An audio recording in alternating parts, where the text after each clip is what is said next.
Tonight, we are going to explore a giant that sounds familiar, but is actually one of the most violent and mysterious places in the entire solar system, Jupiter. You've likely seen its colorful swirls in textbooks, but here is what most people don't realize.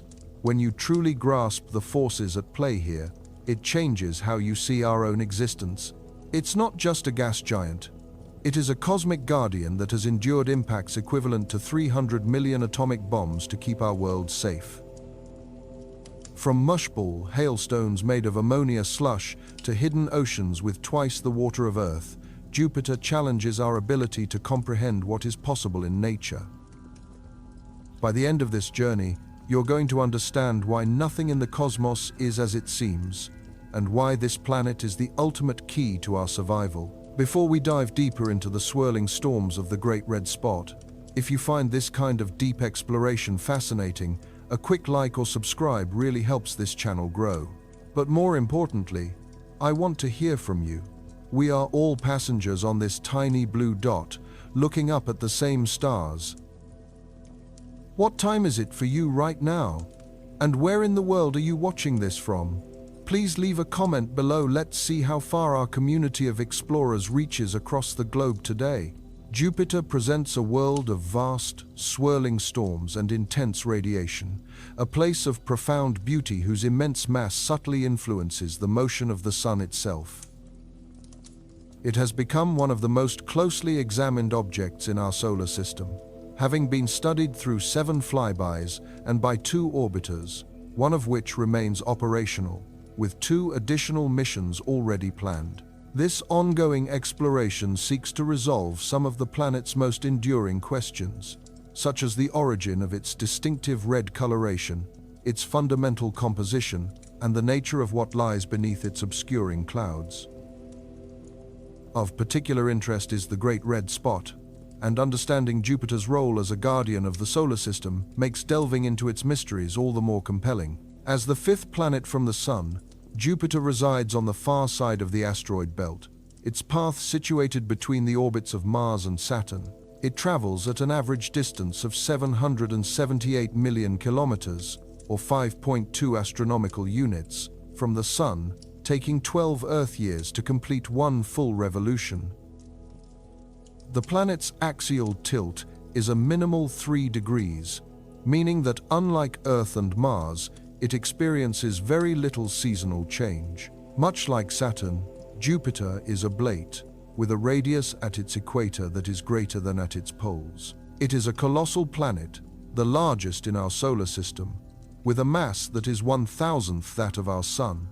While that may not sound significant, it's important to remember that the Sun contains 86% of all the mass in the solar system, meaning Jupiter accounts for almost all the rest. Its mass is 2.5 times that of all the other planets combined, a fact that gives rise to a curious phenomenon. The barycenter, or shared center of mass, between Jupiter and the Sun is actually located above the Sun's surface, at 1.068 solar radii from the Sun's center. When we picture one object orbiting another, we don't often consider the gravitational influence of the smaller body on the larger one, as the effect is typically negligible, like the International Space Station orbiting Earth. The barycenter is the specific point in space around which both objects orbit. In Jupiter's case, its great mass and distance from the Sun make its effect far from insignificant. As Jupiter moves through its orbit, it and the Sun perform a subtle dance around this common center of mass, located just beyond the Sun's visible surface. A helpful analogy is to imagine a heavy object and a much lighter one attached to opposite ends of a long stick. For the stick to balance, the fulcrum must be placed closer to the heavier object. This pivot point represents the barycenter, illustrating the gravitational relationship between Jupiter and the Sunday. Although Jupiter has the greatest mass of any planet in our solar system, it is not the densest. Its mass is a consequence of its sheer size. If Neptune were as large as Jupiter, it would be the more massive of the two, and if Jupiter were the size of Earth, our own planet would be over 4 times more massive. As it is, Jupiter's diameter is 11 times that of Earth, and its total mass is 318 times greater. This incredible mass produces a powerful gravitational field, which at its surface is over twice that of Earth, at 2.52 Hg. This gravity is so influential that it affects every planet to some extent. Its pull is strong enough to tear asteroids apart and has captured at least 67 moons. Some scientists theorize that Jupiter destroyed many celestial objects in the solar system's ancient past and also prevented other planets, such as Vesta, from fully forming.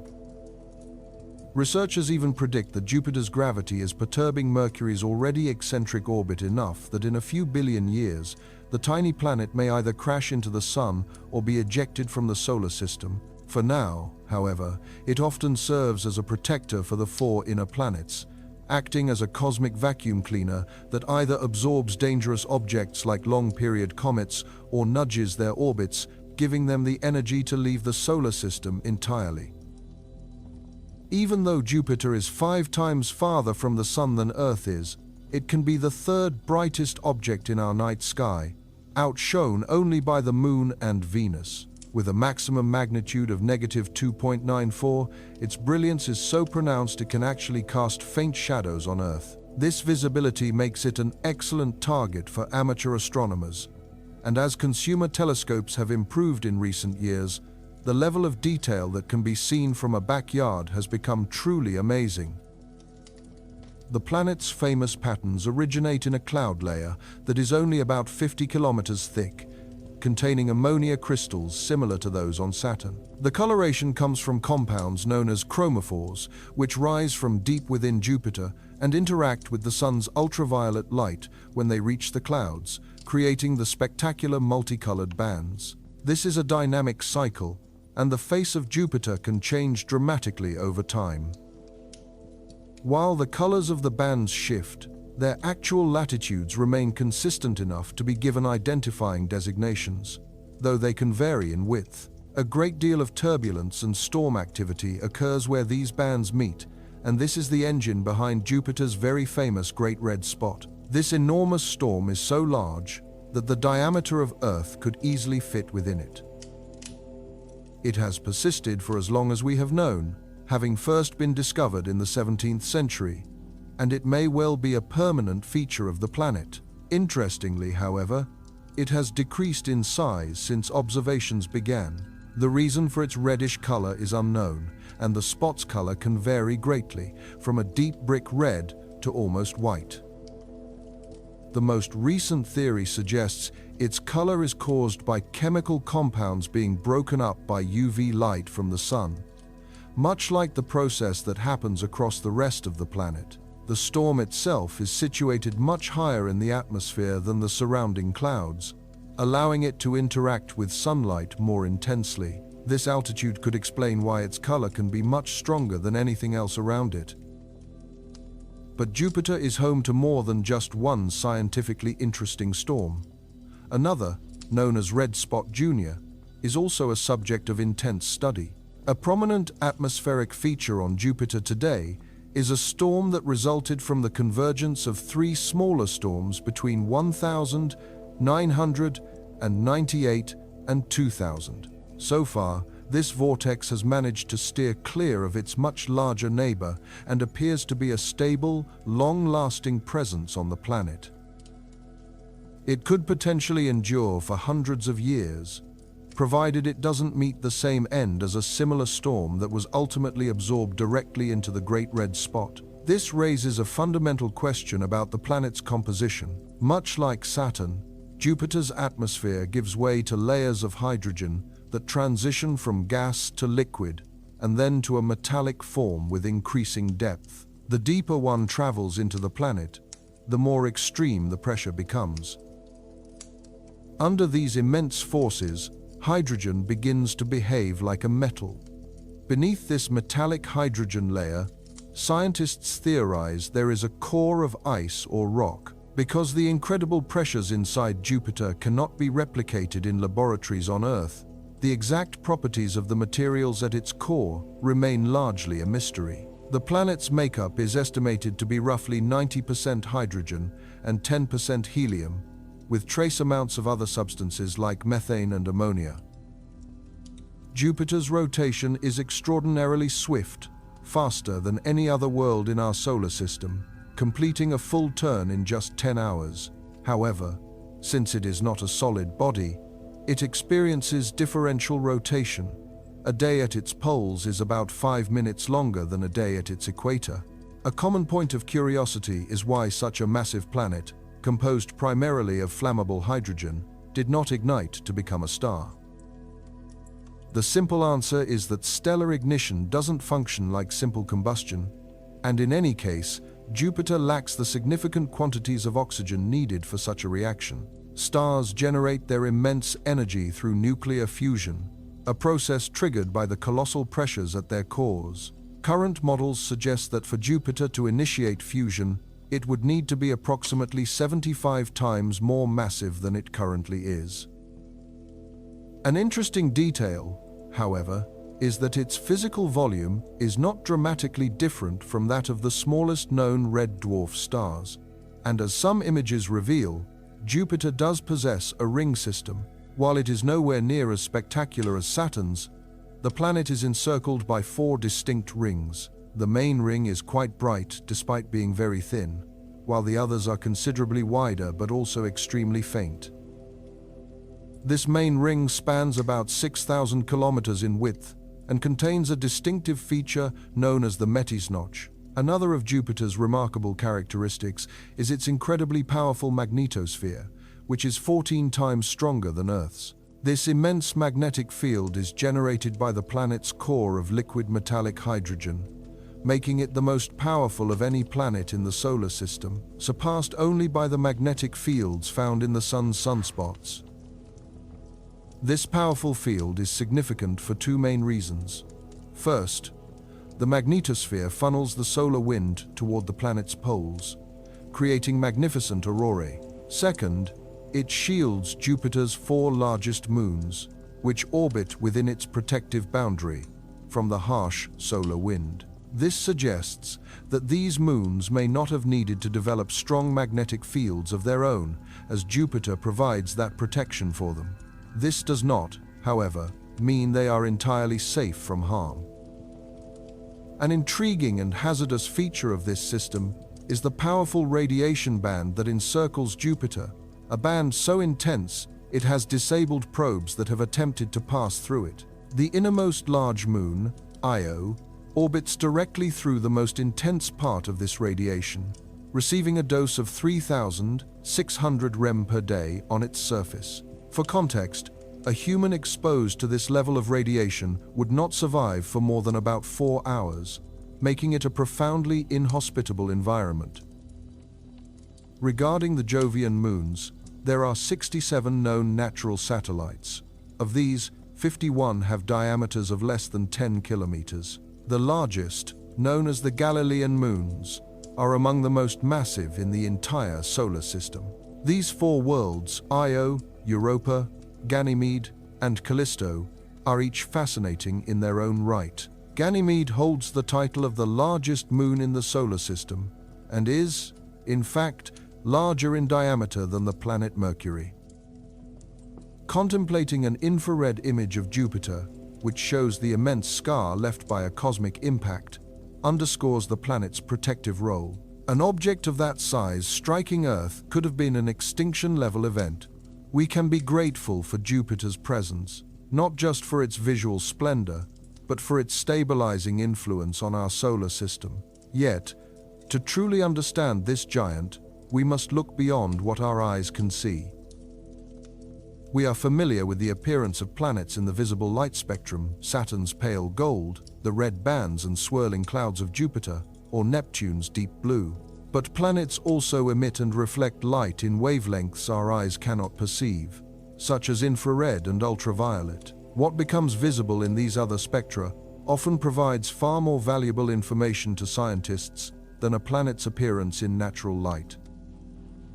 This is because features that are invisible to our eyes may be prominent in other wavelengths, and vice versa. The electromagnetic spectrum is also a crucial tool for identifying the substances present on a distant world. This different approach can offer a completely new perspective on the largest planet in our solar system. As a baseline, let's first consider Jupiter as it appears in natural light. The various missions that have flown past the gas giant have sent back images of a breathtakingly beautiful world. In visible light, the planet's main cloud deck is immediately apparent. These are not clouds of water vapor like those on Earth, but are instead composed of ammonia ice. A closer look reveals variations in the altitude of these cloud layers. The dark, narrow bands are, in fact, shadows cast by the higher, lighter-colored clouds.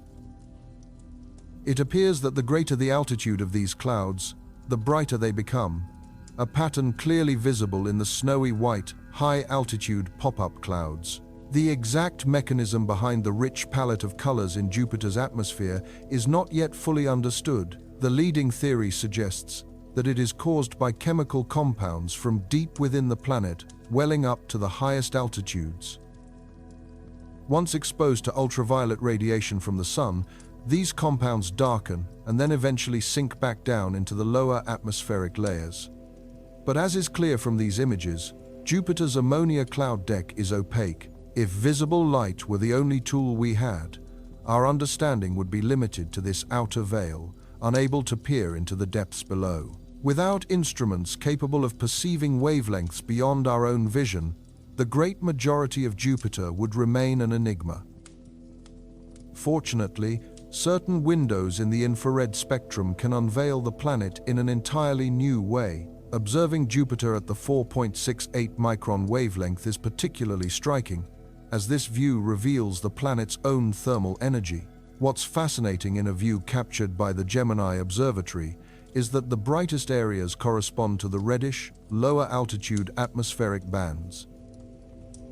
This is because Jupiter actually radiates more heat into space than it receives from the Sun, a consequence of its ongoing, slow gravitational contraction. This internal warmth eventually makes its way outward through the planet's complex cloud deck. The heat escapes most readily where these cloud layers are thinnest, which is precisely why features that are prominent in visible light, such as the Great Red Spot and the bright white bands, appear dark in this thermal image. Our perspective, thankfully, is not confined to a distant, two-dimensional disk. The Juno spacecraft, which is currently in orbit around Jupiter, has provided an extraordinary look at the planet's poles in the infrared. With this data, scientists were able to generate a three-dimensional map of the incredible vortices that churn at its polar regions. Jupiter's North Pole, for example, features a seemingly constant configuration of 9 distinct vortices, with 8 arranged in a square-like pattern, revolving around a larger one situated directly at the center. Here again, the data confirms that the lowest altitude regions are the ones emitting the most heat. Because this specific wavelength is sensitive only to thermal energy, the atmospheric haze and shadows that can obscure a view in visible light are much less of an impediment. This capability gives us an unprecedented look into the 3D structure of these cyclones. Still, conditions here are frigid by earthly standards. Even the warmer, yellow-colored sections are only at -3 degrees Celsius, while the darker, higher altitude regions plummet to -83 degrees Celsius. And because this heat emanates from Jupiter itself, the view is available to Juno, whether it is day or night, as it is not dependent on reflected sunlight. Storms can even become apparent in infrared before they are noticeable in visible light. A comparison of images taken by Hubble shows near-Earth-sized storms located beneath the cloud tops that are considerably warmer than their immediate surroundings, indicating that internal heat plays a significant role in generating these atmospheric disturbances. While we are examining this wavelength, it's worth taking a brief look at Jupiter's volcanic moon, Io. Unsurprisingly, Io's night side is brilliantly lit up by the sheer scale of volcanic activity across its surface. This makes it very easy to identify new volcanoes and to monitor the ones we already know about. Juno has had several opportunities to observe Io, and each pass has revealed it to be a hive of relentless activity, a truly hellish yet deeply intriguing world.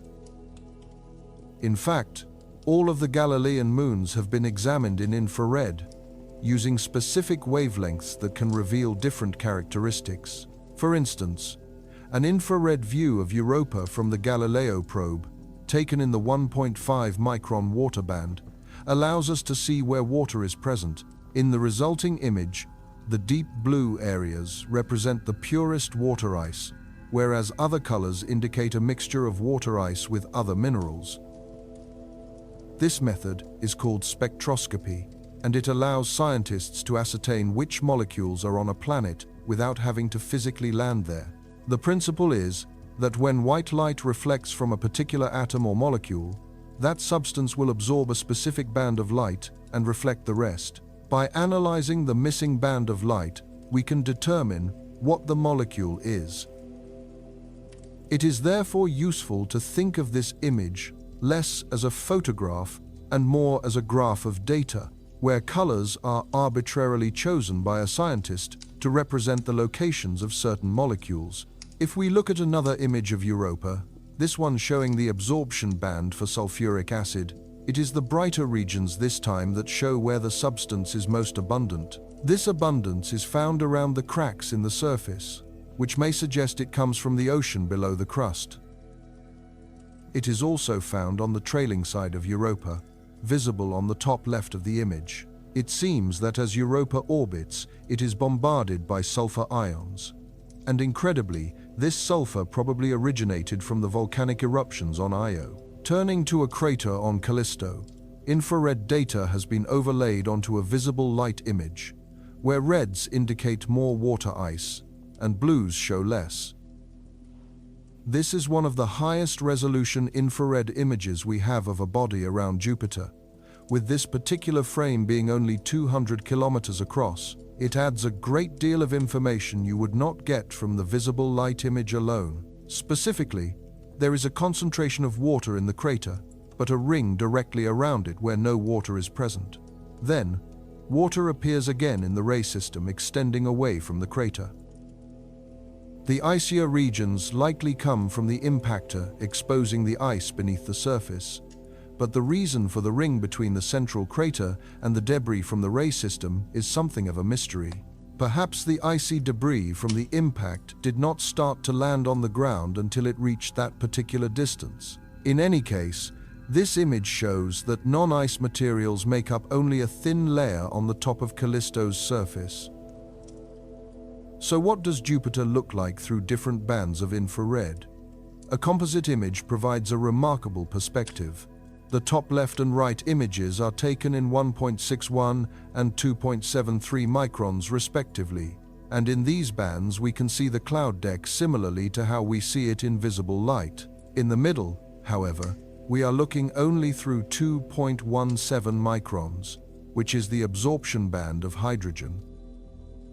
As we know, Jupiter is predominantly hydrogen, meaning the hydrogen in the atmosphere suddenly becomes opaque and visible in this wavelength. In fact, the only features still visible are the really high-altitude clouds, the ones that poke through most of the hydrogen. The bottom left image is the 3.01 micron band, where there is some absorption, but not as much. At this band, it is methane and ammonia that are absorbing the light. The bottom middle is at 4.99 microns, giving us another heat map, and the bottom right is a false color combination of all 5 images, which is what you see happening in any false color image. The last interesting view of Jupiter I want to show is in the ultraviolet. Absorption spectroscopy in the ultraviolet is not super useful in planetary astronomy, though one time it was actively used on Jupiter was to track the impact of comet Shoemaker-Levy 9 back in 1994. In that event, the dust absorbed a lot of the UV sunlight, and so scientists could easily track winds in the planet's stratosphere by watching the evolution of these features. It serves as a reminder that molecules that are hot enough will emit light in many different wavelengths, each offering its own unique view. When we observe Jupiter in wavelengths beyond the visible spectrum, such as ultraviolet and infrared, one of its most stunning features becomes apparent: its auroras. These atmospheric light shows are vastly more powerful than their terrestrial counterparts and exist as a permanent fixture in the planet's polar regions. The Hubble Space Telescope, with its ultraviolet capabilities, has been instrumental in monitoring Jupiter's auroras over many years. However, an even more intimate perspective has been provided by the Juno spacecraft, which captures the phenomenon in infrared. The superiority of Juno's view stems directly from its orbital path, which carries it over the planet's poles, a vantage point that circumvents the observational challenges Hubble faces due to its more distant and oblique viewing angle. The engine driving these auroras is Jupiter's formidable magnetic field, which funnels charged particles into the upper atmosphere.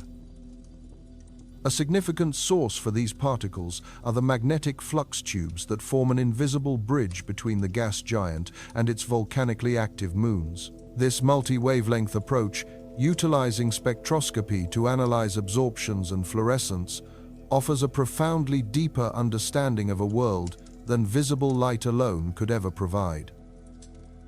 It allows us to identify specific molecules and minerals, to chart a planet's thermal landscape, and to witness the dynamic interplay between auroral activity and a magnetosphere. By weaving these different threads of information together, we assemble a far more complete and nuanced portrait of how a planet functions and the reasons behind its observed behaviors.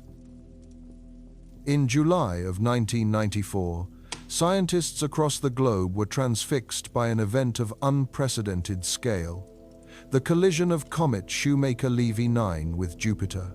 The sheer power of the initial impact was difficult to comprehend, unleashing a force equivalent to 300 million atomic bombs. For 6 consecutive days, Jupiter was battered by 21 separate fragments from the disintegrating comet.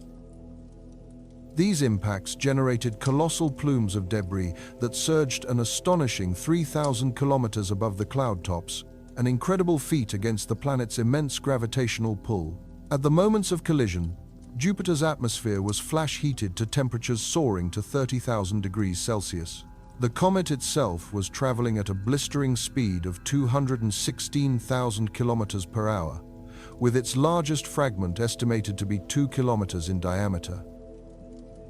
The aftermath of this bombardment created immense, dark clouds of material that lingered in the atmosphere for months, leaving behind a visible scar that was even more prominent than the planet's iconic Great Red Spot.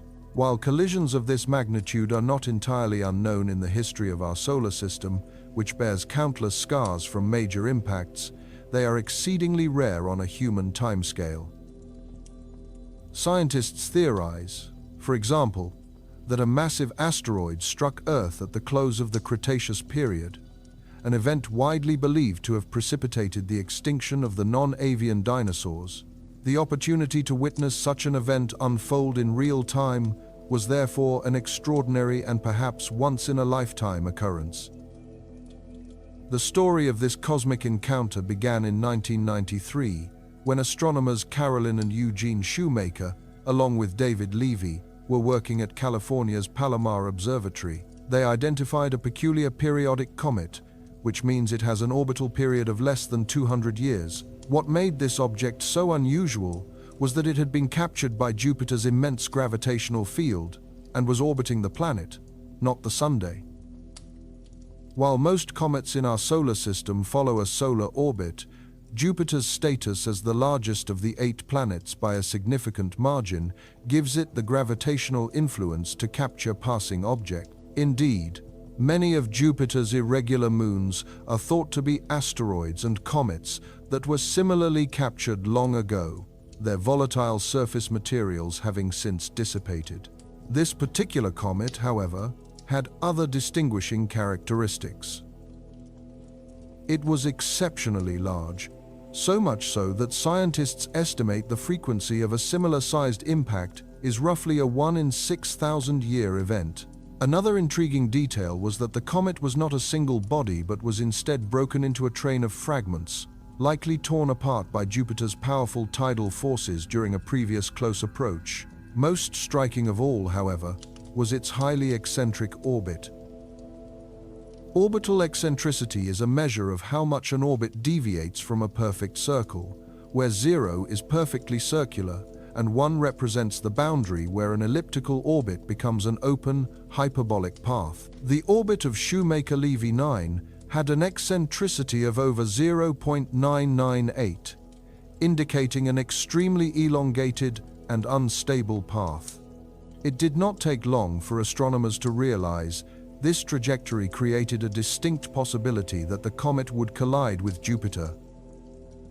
As more precise data was collected, this suspicion solidified into a certainty. Soon, the scientific community knew the impacts would take place sometime in July 1994, and the world began to wait with anticipation. As the predicted impact window approached, a global effort was made to monitor the comet's final movements, utilizing instruments like the Keck Observatory, Germany's Rosat X-ray telescope, and NASA's Hubble Space Telescope. But as the first of the comet's fragments struck the planet on July 16, 1994, it seemed that the worst-case scenario for observers had come to pass. The trajectory of SL9 meant that the point of impact was on the side of Jupiter facing away from Earth, hiding the initial spectacle from view. This would have been a profound disappointment for the scientists who had prepared for so long.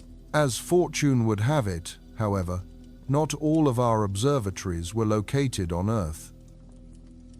By a remarkable coincidence, NASA's Galileo spacecraft, launched in 1989, was just 1 year away from its own arrival at Jupiter. It happened to be in the perfect position to directly record the impacts as they occurred. Galileo was not our only remote witness. The Ulysses spacecraft, launched in 1990 to study the Sun, was also reoriented to point toward Jupiter.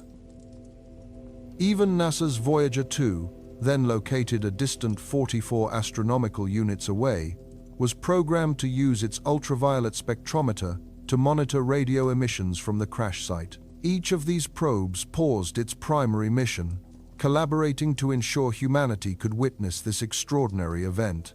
Shortly after a fragment designated A struck the planet, Galileo's instruments detected a massive fireball erupting from the impact site, reaching a peak temperature of 24,000 degrees Celsius.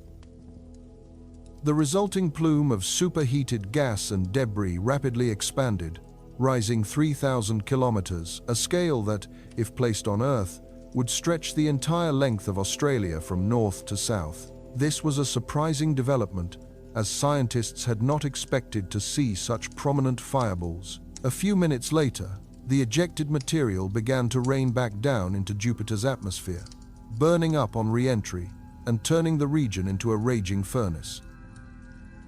Before long, Jupiter's rapid rotation, which gives it days that last only 10 hours, brought the fresh impact site into the line of sight of Earth-based telescopes. Observers like Hubble could then see a huge, dark blemish against the planet's colorful cloud bands. The impact also generated powerful shock waves that rippled across Jupiter's dense atmosphere at a speed of 450 meters per second.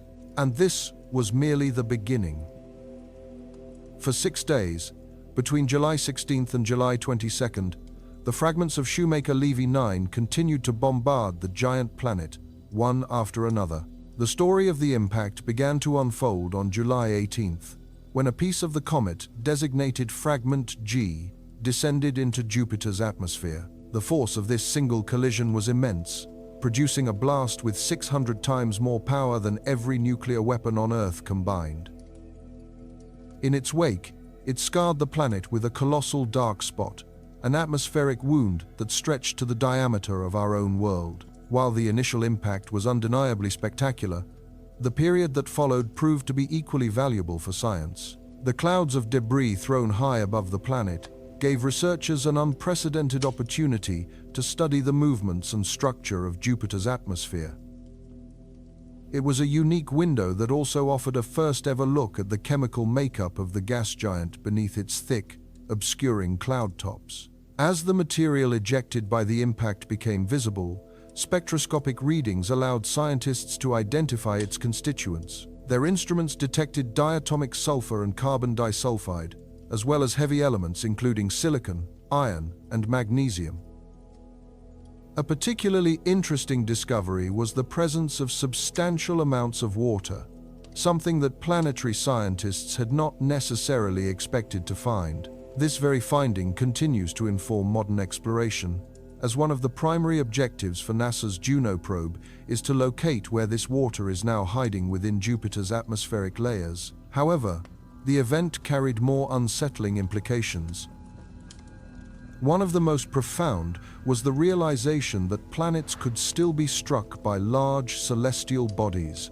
A prevailing school of thought had suggested that major collisions with comets and asteroids were largely a phenomenon of the solar system's chaotic early history.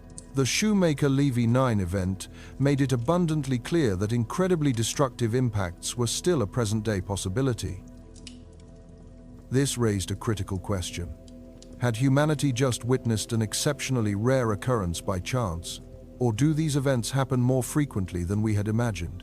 It is worth remembering that our technological ability to observe such an event has only existed for the last 80 years or so. Had a comet the size of SL9 collided with our own planet, it would have triggered an extinction event for most forms of life. This stark reality had a dramatic effect on the collective consciousness, a feeling anyone who lived through the 1,990 seconds might recall. The impact also served as an urgent wake-up call for NASA and various global defense agencies. Before SL9, the concept of planetary defense was not a formal discipline, but the comet's collision with Jupiter changed that. In the aftermath, NASA established a mission to monitor near-Earth objects, or NEOs, setting a goal to identify upwards of 90% of all asteroids in our cosmic neighborhood, larger than 1 kilometer in diameter. Having now reached that milestone, the agency is well on its way to achieving its next objective, identifying asteroids greater than 140 meters across. But before concern keeps you awake at night, it is important to note that these events are without a doubt exceptionally rare.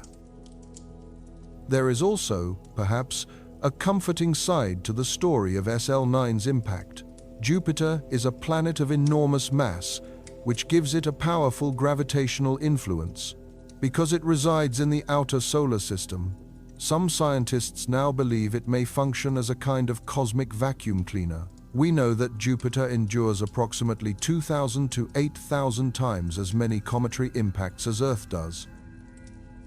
It is possible, then, that one of the reasons extinction-level events are so uncommon on our world is that Jupiter has acted as a gravitational magnet, pulling in these dangerous comets and asteroids. This line of reasoning has even been incorporated into the rare Earth hypothesis, a theory which posits that our planet possesses a unique combination of conditions without which the evolution of complex life would have been impossible.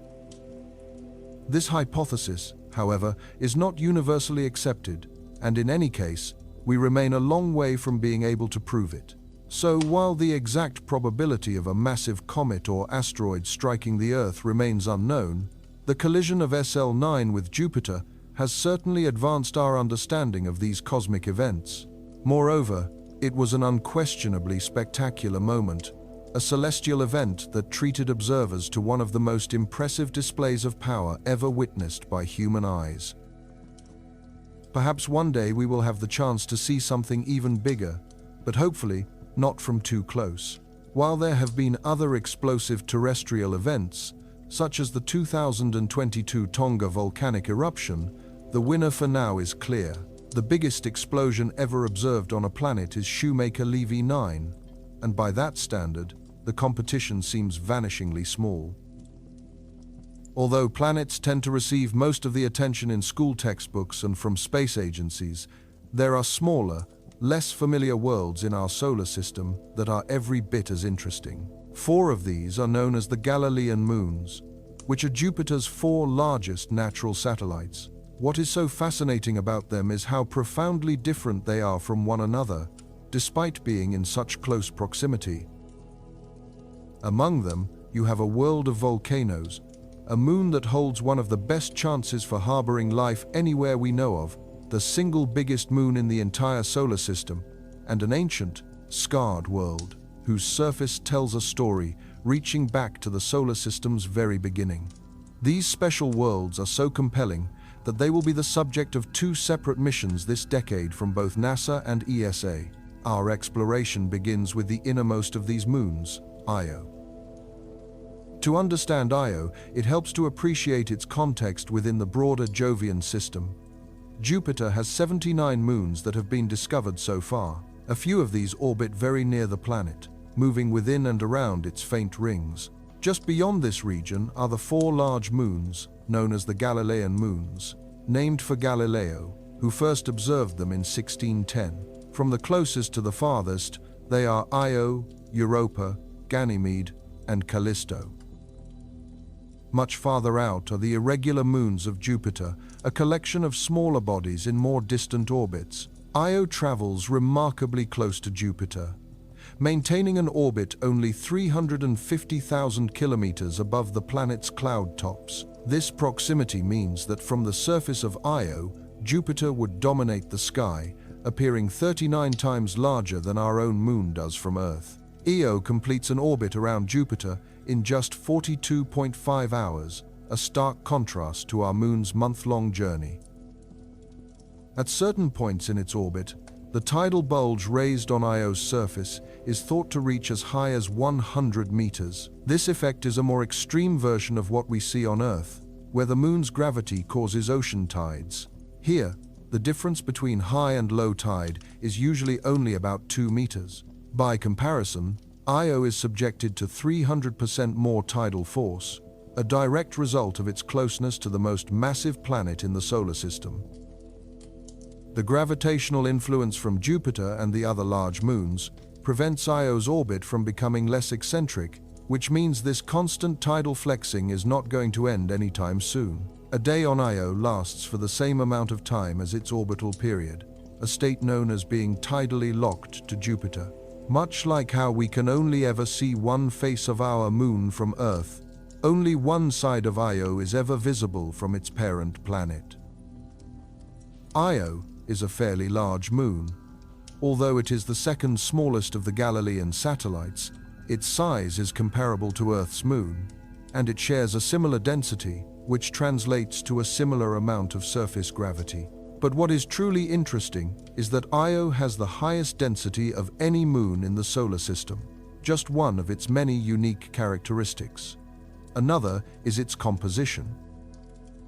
It is made mostly of silicate rock and iron, much like the terrestrial planets and our own moon, which sets it apart from most other large moons in the outer solar system. In a solar system populated by moons largely composed of water, ice, and silicates, Io presents a striking exception. It is distinguished by having the least amount of water of any object yet discovered. The moon's interior is thought to consist of a core made of iron or iron sulfides, which is then enveloped by a mantle and crust rich in silicates. A notable detail is that this core is likely not convecting, as no magnetosphere has ever been detected around Io. The mantle itself is believed to be at least 50 kilometers thick and partially molten, especially near the crust. This subterranean ocean of magma is the very source of Io's intense volcanism, which leads to what is arguably its most captivating feature: the hundreds of enormous volcanoes that dot its entire surface. Before the 1970 seconds, our knowledge of Io was quite sparse. Telescopic observations had begun to suggest that the moon was devoid of water and might have a surface coated in sulfur. The first spacecraft to provide any real detail was Pioneer 11, though its images were not particularly sharp. What it did confirm, however, was that Io was made of silicate rock rather than water ice and possessed a thin atmosphere. Its sibling craft, Pioneer 10, was also scheduled to capture close-up views, but this opportunity was lost when Jupiter's intense radiation interfered with its command system. The radiation levels that Pioneer 10 endured were an astonishing 10,000 times more powerful than the maximum found around Earth. The next visitors to the Jovian system were the Voyager 1 and Voyager 2 missions in 1979. Voyager 1 passed by at a distance of only 20,000 kilometers, enabling it to take some truly impressive, detailed images of Io's surface. What these pictures revealed was a remarkable world, painted in vibrant colors and completely lacking in impact craters. The probe found mountains that towered higher than Everest, vast volcanic pits hundreds of kilometers across, and what appeared to be extensive lava flows. The most significant discovery, however, was the sight of active plumes erupting from the surface. This was the definitive proof of Io's volcanic activity, making it the first and only place beyond our own planet where such eruptions, excluding cryovolcanoes, have been directly observed. Voyager 1 also verified that the surface is covered in various sulfur frosts, which are responsible for Io's spectacular palette of colors. These same sulfur compounds were found to be the dominant components of its atmosphere. Voyager 2 also observed Io in July of 1979, though from a much greater distance of 1 million kilometers. Even so, it managed to spot 7 of the 9 plumes that Voyager 1 had seen in March, suggesting that those particular volcanoes had likely been active for the entire 4-month period. The truly compelling images, however, arrived with the Galileo spacecraft, which entered orbit around Jupiter in 1995. While the probe was not specifically engineered to study Io, it succeeded in acquiring some of the highest resolution pictures of its surface that we currently possess. Unfortunately, Galileo was never able to operate at its full capacity due to several mechanical malfunctions. This means that had the spacecraft been fully functional, the images we received could have been even more extraordinary. What Galileo did manage to see were plumes from numerous volcanoes, and it confirmed that these volcanoes were erupting with both sulfur and silicate magmas. This is similar to the volcanism on Earth, with the exception that the magma on Io is also highly enriched in magnesium. The surface of Io is a breathtakingly colorful landscape. The yellow plains consist mainly of sulfur, while the bright white regions are fresh frosts of sulfur dioxide. Near the poles, the sulfur is damaged by radiation, which causes these areas to appear redder than the rest of the moon. In other locations, deep red hues are the result of deposits left by volcanic plumes that have soared hundreds of kilometers into space. The most prominent of these deposits originates from the volcano Pele. While it was inactive during Galileo's visit, Voyager 1 had witnessed a colossal plume erupting from it as it flew by. The plume seen in that image was 300 kilometers tall and 1,200 kilometers wide, a scale roughly equivalent to the size of Alaska. An interesting point of contrast is that on Earth, the source of lava flows is typically a depression at the summit of a volcano. On Io, however, these depressions are not situated on high peaks. Instead, the moon features vast lava lakes contained within high walls. A prime example is Loki, the largest volcanic depression on Io, measuring 200 kilometers in diameter. These lakes are directly connected to the magma reservoir below, but are often covered by a thin, solidified crust. On average, Loki is responsible for 25% of Io's total heat output. At times, however, the crust on this lava lake can founder and sink back into the molten rock below, causing Loki's heat production to surge to 10 times its normal level. This process is especially visible at another of Io's major volcanoes, Tvashtar. While the area typically appears one way, an image captured the crust collapsing into the lava lake.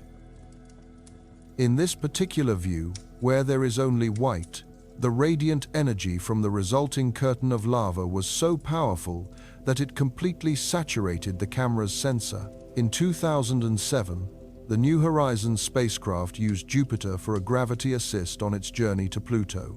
It took this opportunity to test its instruments, focusing its lenses on Io during the flyby. The sight was astounding.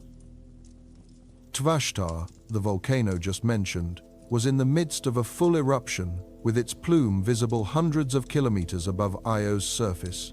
Smaller eruptions could also be seen scattered across the moon. It remains one of the most impressive scenes ever captured in space. Although Io's volcanoes tend to be flat, the moon also hosts some incredibly tall mountains, with the highest reaching 18 kilometers in altitude. These mountains typically stand in complete isolation, not as part of a larger ridge or range. While most are not volcanoes themselves, lava lakes are often found nearby, indicating the presence of faults in the crust around these massive structures. Another of Io's unique characteristics is its relationship with Jupiter's magnetic field. Jupiter possesses an immense and powerful magnetosphere, and Io orbits within some of its strongest sections. A peculiar interaction occurs when particles from Io's thin atmosphere and its eruptions are lost to space. These particles begin to float in orbit around Jupiter, forming what is known as a neutral cloud. This cloud can stretch far beyond and behind Io's own orbit. Also encircling Jupiter is a feature called a plasma torus, a donut-shaped ring of ionized particles that follows the rotation of Jupiter's magnetic field.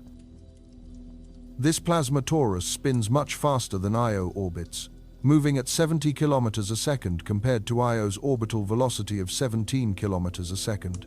Io travels directly through the middle of this torus. As it does, particles from the torus bombard the particles in the neutral cloud, exciting them to higher energy states. These newly ionized particles are then captured by the magnetic field lines of the magnetosphere and feed into the torus. Material is lost from the neutral cloud and added to the plasma torus at a rate of about 1 ton of matter every second. This constant infusion of particles greatly increases the size of Jupiter's magnetic field. In fact, if Jupiter's magnetosphere were visible to the naked eye, it would appear about the same size. The profound connection between Io and Jupiter extends into the realm of electromagnetism, creating a powerful and visible link. As Io orbits, it cuts across Jupiter's immense magnetic field, a process which couples the Moon's thin atmosphere and its surrounding neutral gas cloud to the upper atmosphere above Jupiter's poles. This interaction generates a significant electric current that flows along a channel known as the Io flux tube. A flux tube is a concentration of magnetic field lines, a phenomenon also seen on our Sun, where they become visible as they carry charged plasma between sunspots. In the Jovian system, Io's flux tube creates a remarkable effect, a persistent trail of auroral light that follows the Moon's footprint across Jupiter's polar regions. Auroras are also visible on Io itself, and they are not restricted to its poles. The different colors observed in these displays act as a key to the atmospheric composition, with green light emitted by sodium, red by oxygen, and blue light originating from sulfur. We turn our attention now to Europa, a world of profound beauty and one of the most compelling moons in the solar system. Our first close-up image of this enigmatic world was captured by the Pioneer probe in 1973. Since that initial glimpse, missions like Voyager and Galileo have explored the moon in greater detail, and with every visit, Europa has revealed new complexities that continue to surprise us. While many of its puzzles remain unsolved, a coherent picture is slowly beginning to emerge from the data. To understand Europa, we must first consider its position in the Jovian system. It is the second of the 4 Galilean moons discovered by Galileo, and also the smallest of that quartet. Even so, it is still the 6th largest moon in the solar system, only slightly smaller than Earth's own, with a diameter of about 3,000 kilometers. It takes Europa just 5 days to complete one orbit around Jupiter. An intriguing detail is that the first 3 Galilean moons, Io, Europa, and Ganymede, are gravitationally bound in a precise 4-2-1 orbital resonance. This celestial clockwork, maintained by their mutual gravitational influence, ensures that Europa's orbit never settles into a perfect circle. Because of this slightly elliptical orbit, the magnitude of Jupiter's gravitational pull on Europa constantly increases and decreases. This rhythmic tidal force stretches and flexes the entire Moon, a process that has a major influence on Europa's appearance and the dynamic environment that lies beneath its surface. Europa's surface is composed primarily of water ice, and its appearance is both remarkable and distinctive. The landscape is dominated by a vast network of long, continuous fractures and cracks. These features are called lineae, a name derived from the Latin word for lines. While the lineae are often only 1 to 2 kilometers wide, they can stretch for thousands of kilometers across the Moon's frozen shell. The exact mechanism of their formation is not yet certain, but the most accepted theory suggests that as the crust is pulled apart by tidal flexing, warmer material from below rises to fill the gap, in a process analogous to the formation of mid-ocean ridges on Earth. In images captured by the Galileo spacecraft, you can also see mottled dark brown spots on the surface. These features, known as lenticulae, are relatively small, measuring only about 10 kilometers across. They are also believed to be formed by the upwelling of warmer, less dense material toward the surface. This material might simply push the existing crust upward, or in some cases, break through it entirely. Should that subsurface material breach the crust, it can create bizarre and unusual landscapes called chaos terrains.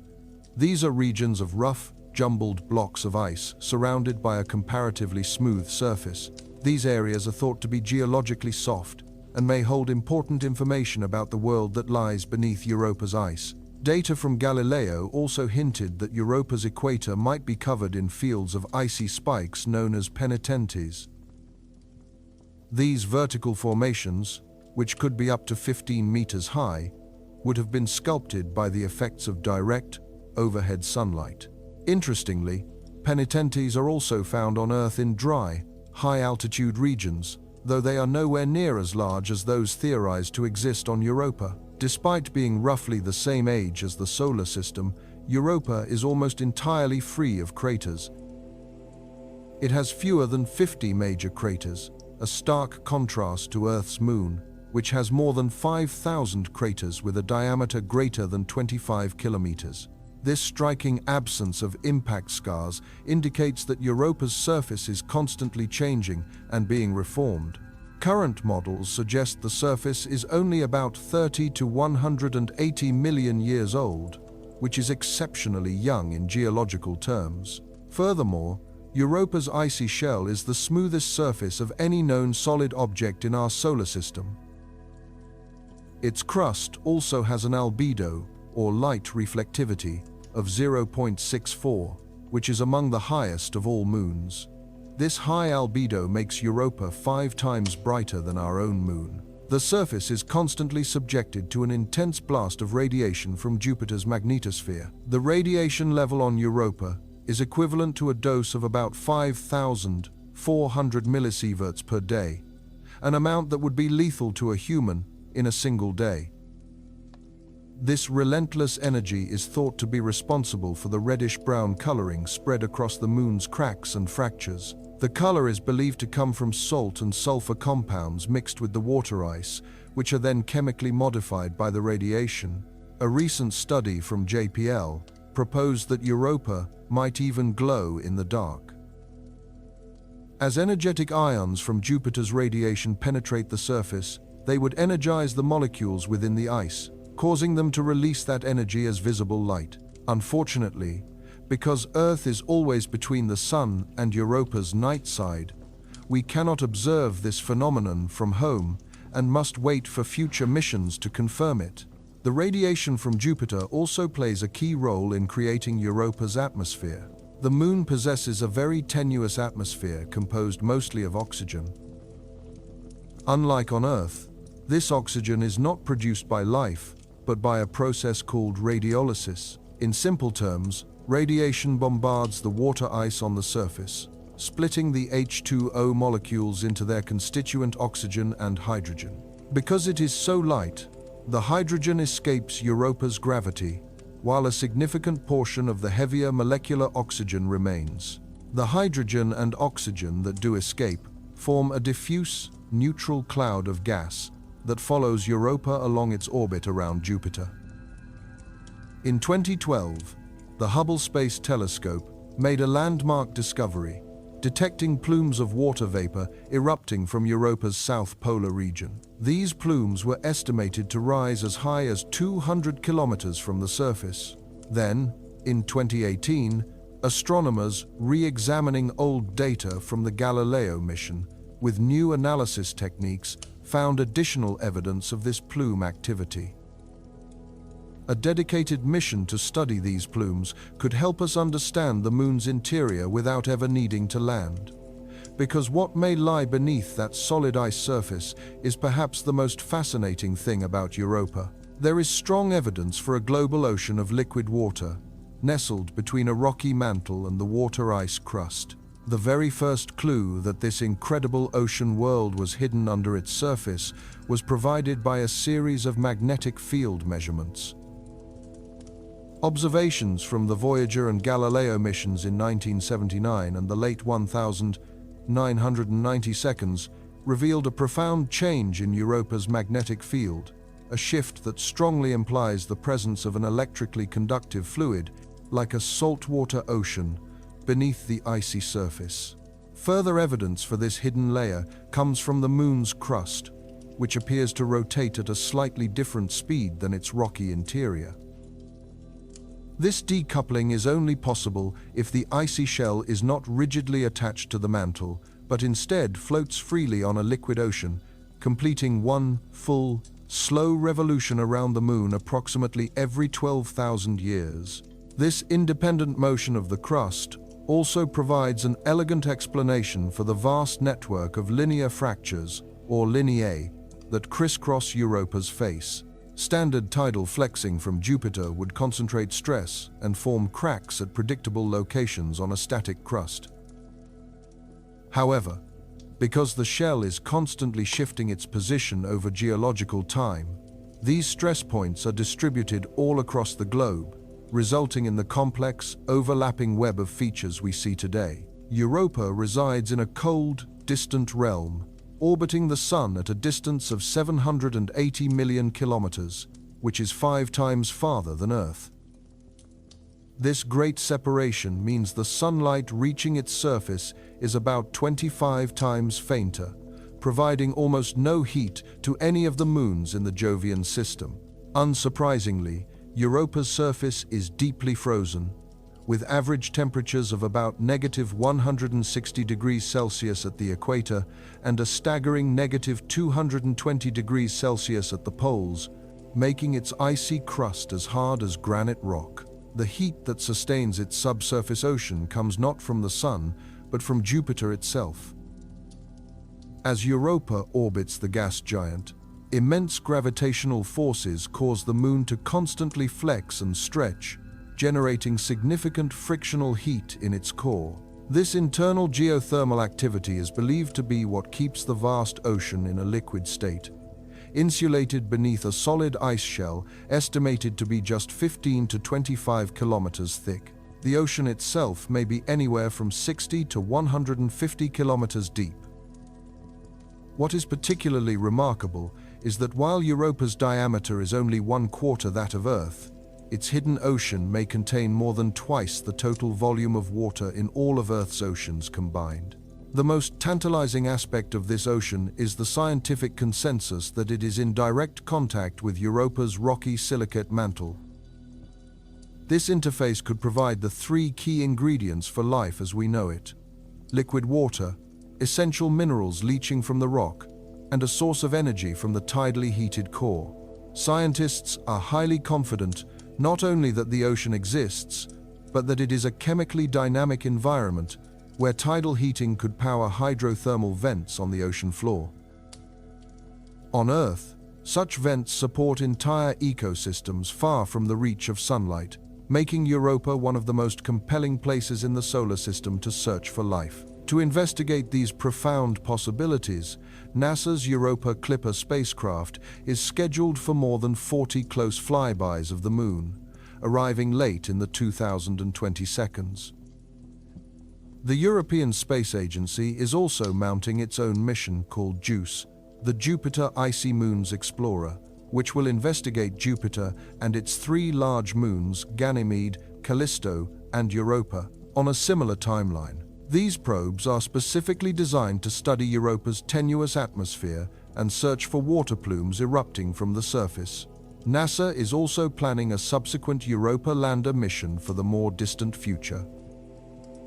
These missions will dramatically expand our knowledge of this icy world and may finally confirm whether it can, or does, sustain life, while giving us a new perspective on the workings of our solar system. Beyond Europa, we turn our attention to Ganymede, the third of the Galilean moons, the largest known moon in our solar system, and the home of its largest ocean. But deep beneath its surface, Ganymede holds a different kind of mystery.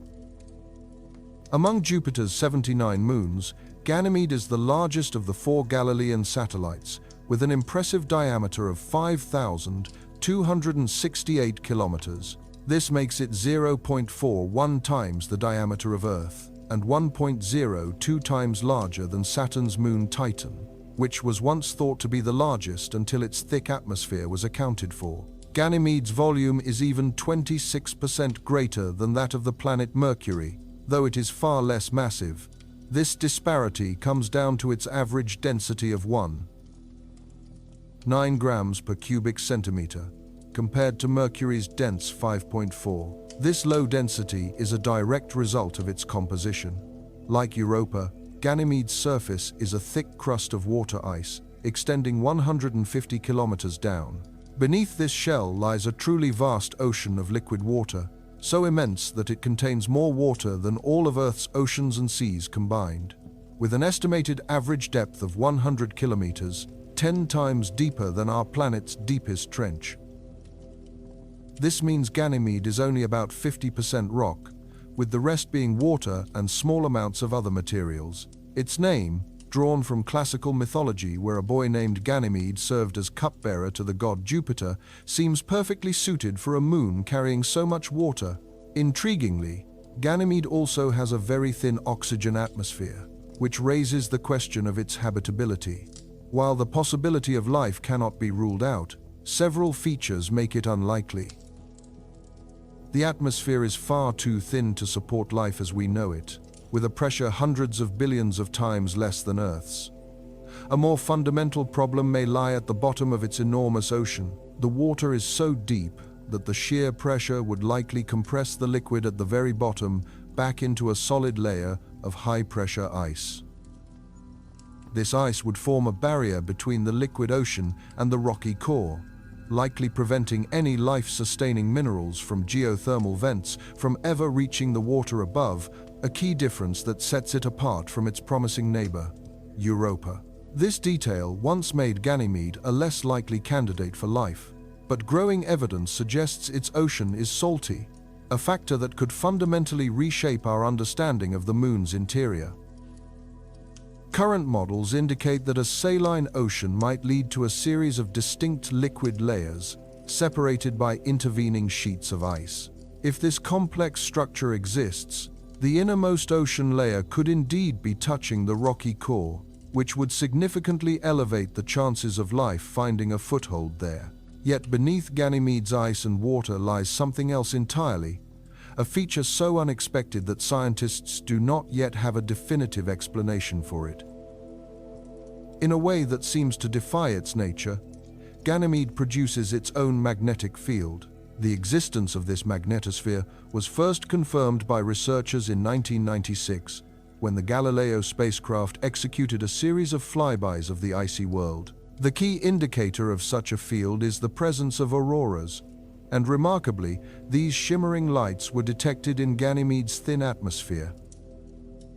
What's more, as the Hubble Space Telescope observed Ganymede over a prolonged period, it became apparent that these auroras wobbled far less than anticipated. This stability is thought to be a result of a phenomenon known as magnetic friction, occurring within a salty subsurface ocean. A magnetic field is a crucial feature, as it is the very shield that protects Earth from harmful solar radiation.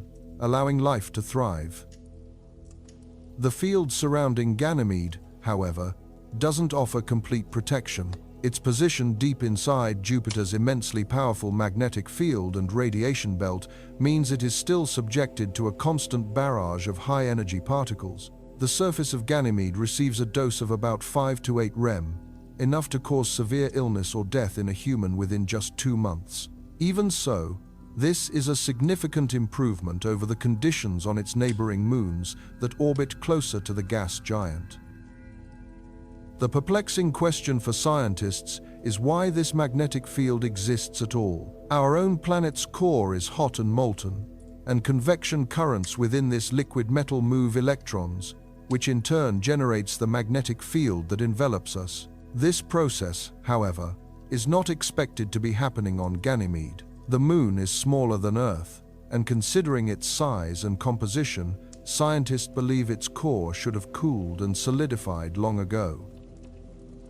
A solid core would halt the convection needed to move electrons and would therefore prevent the formation of a magnetic field. Indeed, none of Jupiter's other moons possess one. Ganymede is the only moon in our entire solar system known to have its own magnetosphere. The answer to this puzzle might be found in Ganymede's intricate relationship with its parent planet and its sibling moons, through a process called tidal heating. Ganymede completes one eccentric orbit around Jupiter approximately every 7 days. This elliptical path means its distance from the planet varies, bringing it closer at some points and farther at others. When any object is subjected to a powerful gravitational force, it tends to stretch in the direction of that force. As it moves away, it compresses back toward its original shape. Because Ganymede is on an eccentric orbit, it is perpetually being stretched and then contracted by Jupiter's gravity. A simple analogy is repeatedly pulling and stretching a piece of putty in your hands. After a while, you would notice it becomes surprisingly warm. This warmth is generated by friction, as the material rubs against itself. On the immense scale of moons and planets, this friction adds up, creating a tidal force that generates internal heat, a mechanism known as tidal heating. Compounding this effect is an elegant cosmic dance, where Ganymede has entered an orbital resonance with 2 of its fellow Galilean moons, Io and Europa, in what is termed a Laplace resonance. For every single orbit Ganymede completes, Europa completes exactly 2, and Io completes exactly 4. This mathematically precise arrangement is no coincidence. It is the result of the moons gravitationally influencing one another as the system seeks to conserve momentum. The consequence for Ganymede is that it is constantly being tugged by the gravity of its neighbors, placing it under tremendous gravitational stress. It is plausible, then, that this intense tidal heating is what keeps Ganymede's core warm enough to remain a liquid, allowing it to sustain its magnetic field. While scientists are not certain, this could also help explain the moon's fascinating surface features. One might notice that Ganymede's surface is divided into large, dark regions covering about 1/3 of the moon, and brighter terrains that make up the remaining 2/3. By analyzing the density of impact craters in these areas, scientists have determined that the dark regions are older, as they bear more scars from impacts. The lighter regions, though they have fewer craters, are marked by long ridges and grooves that can rise up to 700 meters high and stretch for thousands of kilometers. The origin of these impressive formations is another mystery, but one hypothesis suggests that tidal forces stretched the moon's surface during a period of instability in its distant past. Perhaps this same tidal stress also warmed its core and preserved its magnetic field. Whatever its origin, Ganymede's magnetosphere has been a vital tool, helping scientists deduce the moon's composition. By carefully measuring the locations where the auroras appeared in the atmosphere, researchers were able to confirm the existence of the subsurface ocean, all without ever landing there. As for Ganymede's other secrets, the JUICE mission, or Jupiter Icy Moons Explorer, may provide the answers. The ESA spacecraft was set to launch in 2022, and although it will not enter orbit around Ganymede for another 10 years after that, it is designed to investigate the inner workings of several of Jupiter's moons, including Ganymede itself. Until then, its mysteries will have to remain. Turning our attention to Callisto, despite being the third largest moon known to us, most people would likely struggle to recall any specific facts about it. One might wonder if it is simply an uninteresting world, or if our knowledge is just limited. In fact, we know more than one might assume, and it is a world far from boring. To begin, let's place it within the Jovian system. Callisto is the third largest moon in the solar system, only slightly smaller than the planet Mercury, with a diameter of 4,820 kilometers.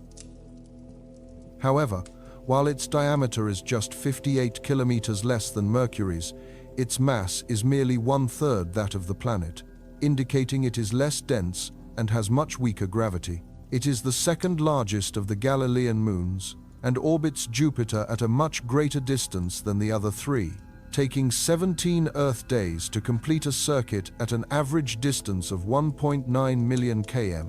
Even this far out, it remains tidally locked. Callisto is tidally locked to Jupiter, meaning the same hemisphere perpetually faces the gas giant. An intriguing detail, however, is its freedom from any orbital resonance with the other three large moons, a state believed to have persisted throughout its history. The moon is enveloped by an extremely thin atmosphere of carbon dioxide and possibly molecular oxygen, although the latter has yet to be directly confirmed. This atmosphere is so sparse that its constituent molecules rarely collide. Theoretically, atmospheric loss processes should strip this entire gaseous layer away in just 4 years. Scientists propose that Callisto's crust is constantly replenishing these lost particles through the sublimation of carbon dioxide ice from the surface, a process supported by evidence from certain surface features. The surface of Callisto itself is one of the most ancient landscapes known in the solar system, with its age estimated to be over 4 billion years. What is immediately striking is its heavily pockmarked appearance. The terrain is utterly saturated with impact craters of all sizes, more so than any other object observed.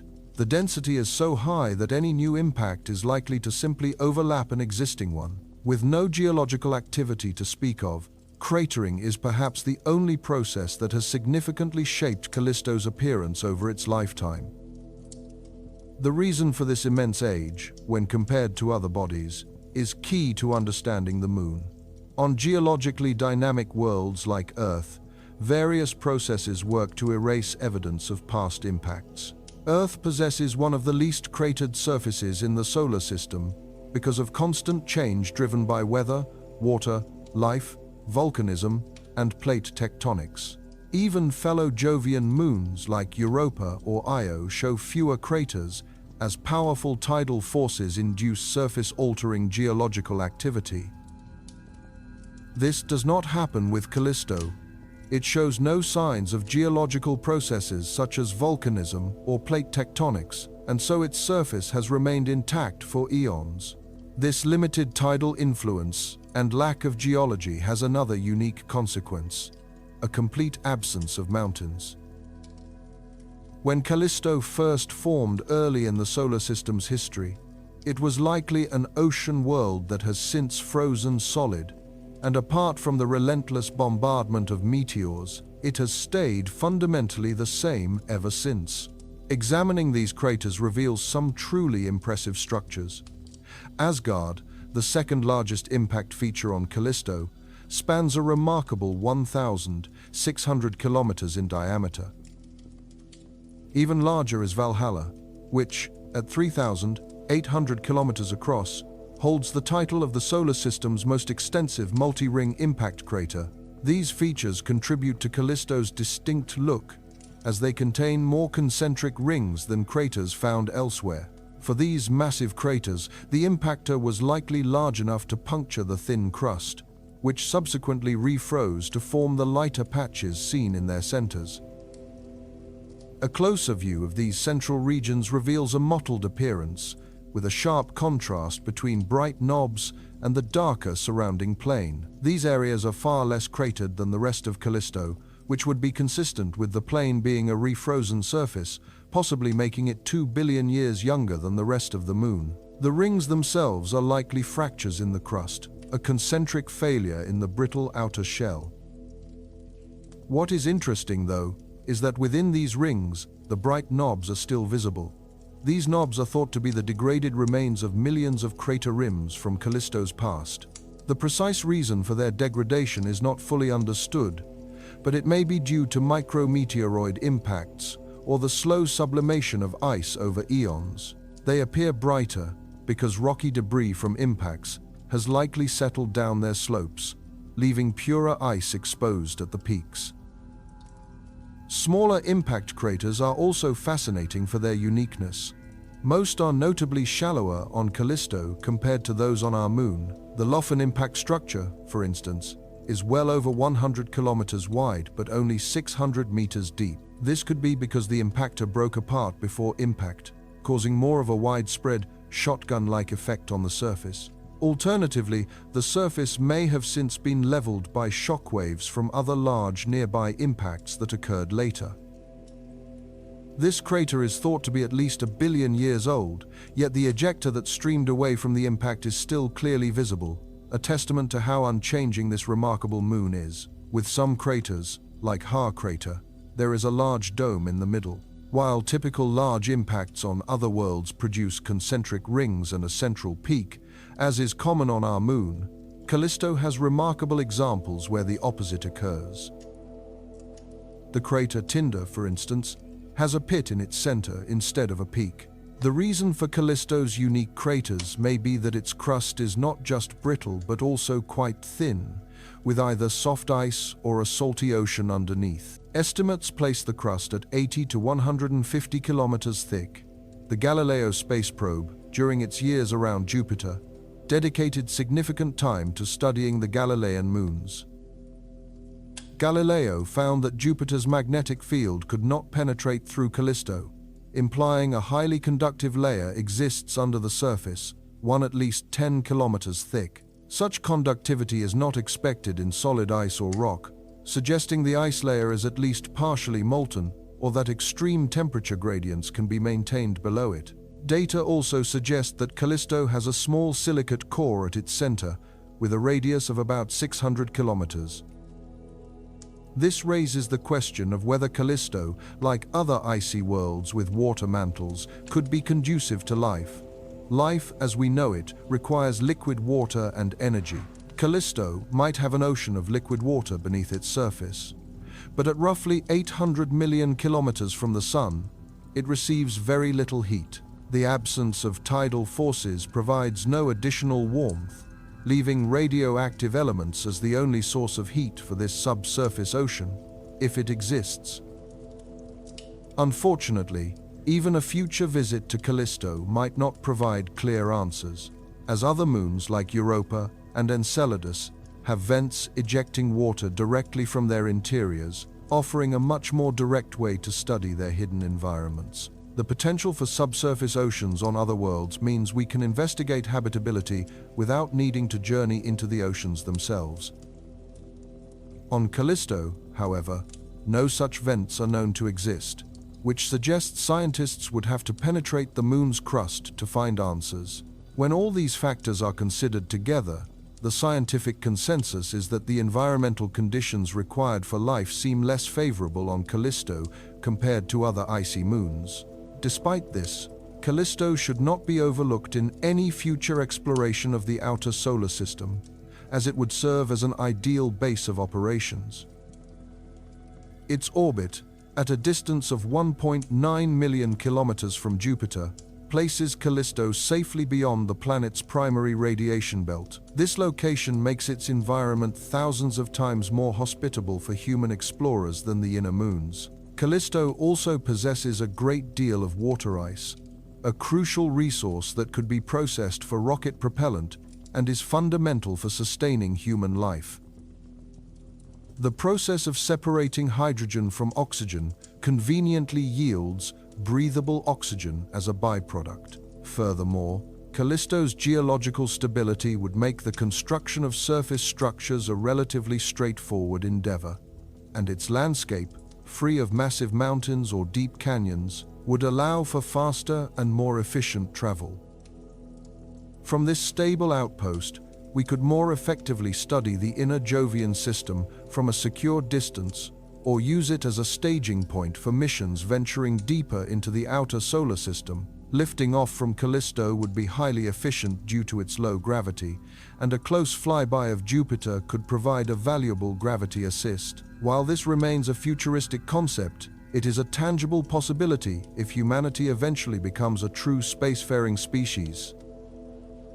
Although the Galileo spacecraft performed an admirable job studying Callisto during its limited flybys, significant gaps in our knowledge remain. With good fortune, these gaps will be filled by the European Space Agency's Jupiter Icy Moon Explorer. Scheduled for launch in 2022, the probe is expected to arrive in the Jovian system by 2030 to explore Jupiter and three of its largest moons, Ganymede, Callisto, and Europa. ESA has planned a series of close approaches to Callisto during this mission, which may offer deeper insights into whether it has a subsurface ocean and if that ocean could support life. Beyond these planned inquiries, there are always the questions we have not yet thought to ask, leaving open the possibility of discovering even more about this incredible world. This brings us to a more recent chapter in our exploration of the gas giant. On the 5th of July 2016, the Juno spacecraft successfully reached Jupiter and settled into a polar orbit. For the past year, this has meant Juno has been diligently gathering data about the largest planet in our solar system, prompting the question of what it has truly revealed. The breathtaking images it has sent back offer a compelling answer. Of course, Juno is far more than an expensive camera. It has been conducting a variety of scientific experiments that have fundamentally altered our view of Jupiter and the solar system. The probe follows a highly perpendicular orbit, at its closest point brushing just 4,200 kilometers above Jupiter's atmosphere. At its farthest, it travels out over 8.1 million kilometers. Each of these orbits takes 53 days to complete, and the mission plan calls for 12 such orbits by its conclusion in July 2018. At the time this account was prepared, Juno had finished its sixth closest approach, known as Perijove 6, placing it about halfway through its primary mission. Given that the spacecraft remains in good health, an extension beyond 2018 is a distinct possibility. One of the key reasons for Juno's close approach is to navigate around Jupiter's intense radiation belt.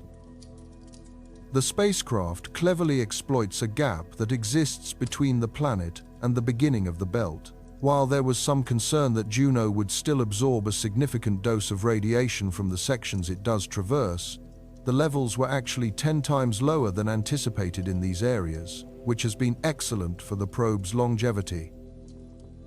This strategy was informed by the experience of the previous Jupiter probe, Galileo, which suffered numerous setbacks from radiation damage because its orbit passed directly through the middle of the belt. Mission planners were determined to avoid repeating that scenario. Another benefit of Juno's proximity is the unprecedented level of detail it has captured. The first images of Jupiter's poles were particularly stunning, with some scientists remarking they might not have even recognized the planet from these views.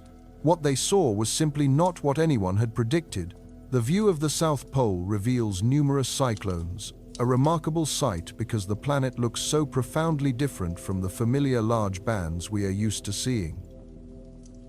It is important to note that the image contrast has been enhanced to bring out these details. To the natural eye, the scene would appear more subdued. This image is also a composite of several pictures, stitched together to show daylight across all sides of the planet. The North Pole is less clear, as it is experiencing winter, with some areas in perpetual darkness. Juno also has the ability to look deep beneath the cloud tops using a microwave radiometer, or MWR. an instrument designed specifically for this mission. With it, scientists were able to measure the amount of ammonia in the atmosphere. The unexpected discovery was a distinct band of ammonia circling the equator, visible as orange in the resulting imagery.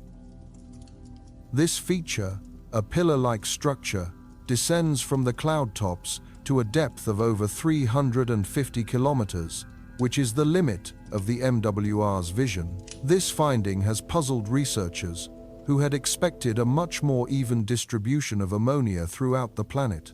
They theorized that the atmospheric gases would either mix thoroughly or at least adhere to the banded patterns seen on the surface, but these results suggest a far more variable planet beneath its top layer of clouds.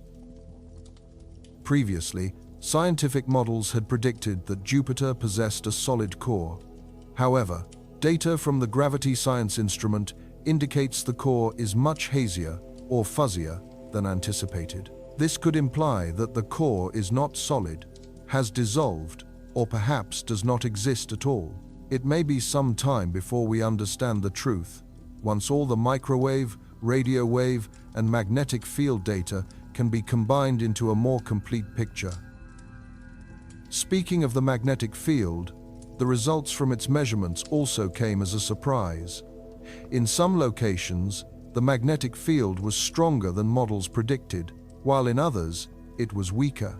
The patchy nature of these readings also implies that the magnetic field is being generated somewhere above the planet's core, given its irregular character. Generated deep within the planet's metallic hydrogen layer, Jupiter's magnetic field gives rise to brilliant auroras, and the Juno probe's infrared mapper has provided a view of them with a clarity never before achieved. In one animated sequence, the main auroral display appears as a central band of light. A moving point to its left is the distinct footprint created by Io, the innermost of Jupiter's large Galilean moons. The faint trail left by this point is a lingering remnant of Io's motion through space. The whites and greens visible in this imagery are produced by ions from space striking Jupiter's ionosphere, while the red hues could be from ions originating from the planet itself. If this is confirmed, it would be the first time such a phenomenon has ever been observed. Most of Juno's data acquisition is concentrated into a period of just a few hours during each orbit as the spacecraft makes its high-speed pass over the planet.